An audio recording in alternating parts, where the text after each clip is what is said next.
Hello, victims and villains. My name is Josh, and today we are traveling to a different 100-acre woods. Talk about a different take on the Piglet icon. This is the slasher Piglet.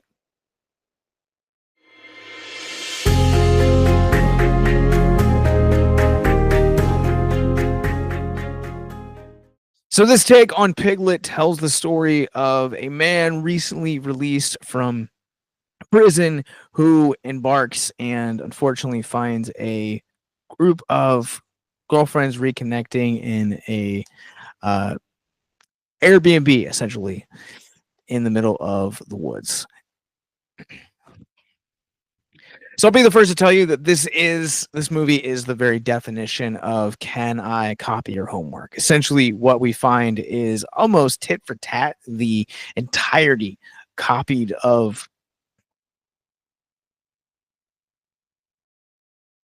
this movie is literally the definition of can I copy your homework? The narrative alone follows almost the exact same story beats from Winnie the Pooh, Blood and Honey, completes with aggressive predictability. But I will say, though, this movie, even down to its cinematography, just looks breathtaking. It was one of the things that I think Winnie the Pooh does really well with those two slasher entries into the Twisted Childhood universe is that those movies just look breathtaking. The cinematography is top notch.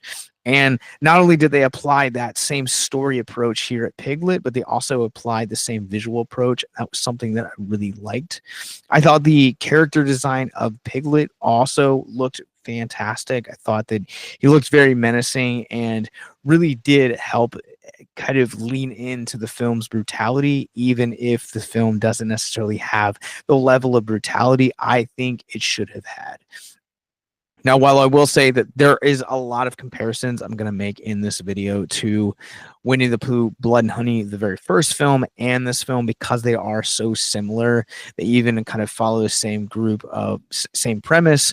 But this one kind of takes a little bit from Barbarian a little bit and makes some questionable choices.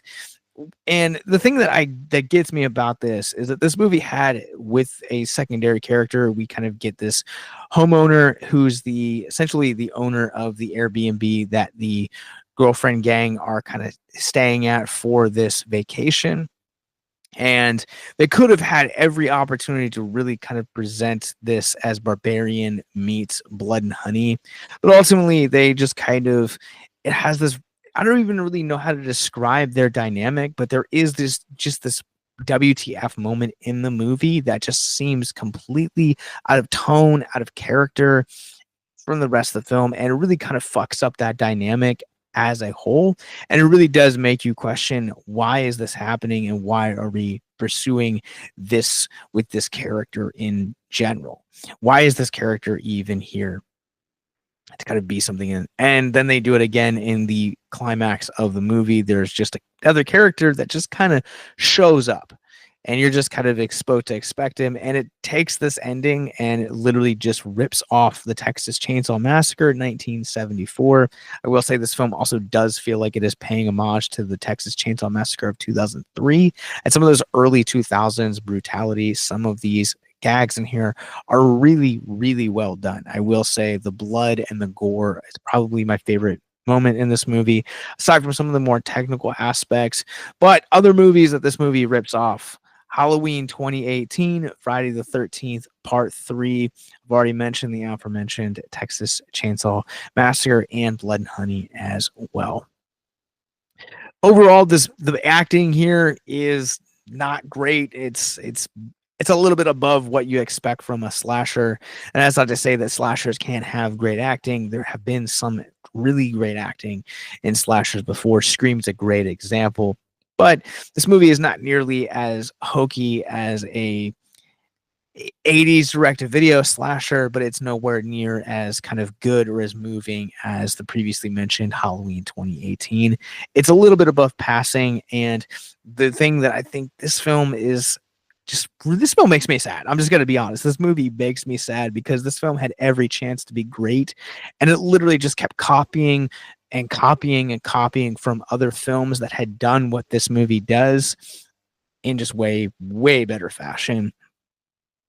And this is just another film that is just following in the trend of recent slashers, especially within the independent world, to take these famous IPs that have now gone public domain and bring them into the horror genre and slasher.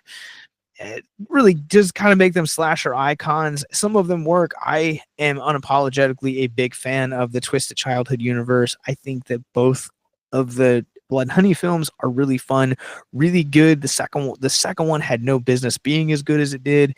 And also, Peter Pan's Neverland Nightmare is still one of the creepiest films that I've ever come across and the most unsettling takes on a famous IP.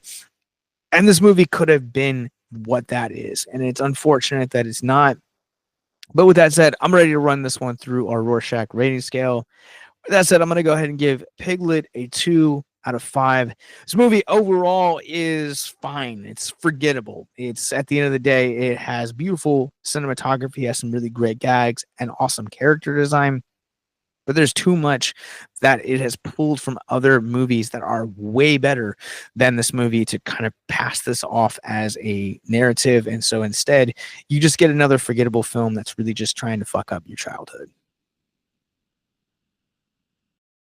In our show notes below, you guys will also find links to our mental health resource library. You guys will also find links to, again, where to stream this. You will also find